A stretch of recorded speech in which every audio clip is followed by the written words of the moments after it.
بسم اللہ الرحمن الرحیم۔ السلام علیکم ناظرین۔ لمپی اسکن ڈیزیز کیا ہے اور اس سے کون متاثر ہو سکتا ہے؟ لمپی اسکن ڈیزیز کیا ہے؟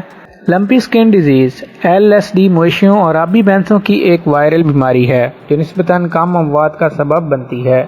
تاہم بیماری کے نتیجے میں جانوروں کی فلاح و بہبود کے مسائل اور پیداوار میں نمایاں نقصان ہو سکتا ہے۔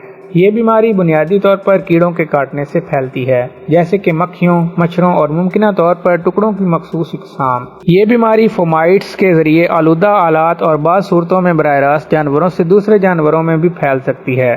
اس سے انسانی صحت کو کوئی خطرہ نہیں ہے۔ ویڈیو میں مزید آگے بڑھنے سے پہلے ویڈیو کو لائک اور چینل کو سبسکرائب کر دیں۔ انفیکشن عام طور پر بخار، ڈپریشن اور جلد پر خاص طرح کے نوڈولس کے ساتھ ایک شدید بیماری کا سبب بنتا ہے۔ دودھ کی پیداوار میں واضح کمی کے ساتھ ساتھ حاملہ جانوروں میں اسقاط حمل بھی ہو سکتا ہے۔ اب سننے میں یہ خبر آئی ہے کہ لمپی اسکن ڈیزیز سے پاکستان کے مویشی بھی متاثر ہو رہے ہیں۔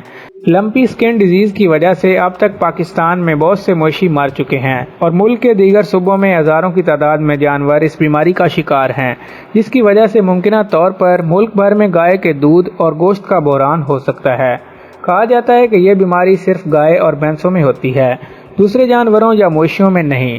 اگرچہ اس کی ضرورت نہیں ہے، لیکن ان جانوروں کے گوشت اور دودھ کو اچھی طرح پکانے کے بعد کھایا جا سکتا ہے۔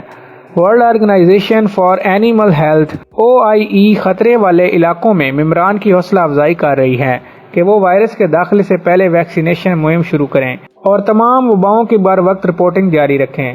یورپی یونین نے بیماری کے پھیلاؤ کو روکنے کے لیے ایک انتہائی اور مہنگی ویکسینیشن اور کولنگ پروگرام نافذ کیا ہے۔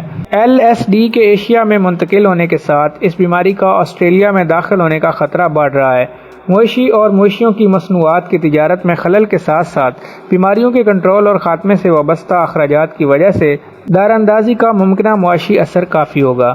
تو دوستو، یہ تھی ہماری آج کی مختصر سی ویڈیو۔ اگر ویڈیو پسند آئی تو ویڈیو کو لائک اور چینل کو سبسکرائب کر دیں۔ شکریہ۔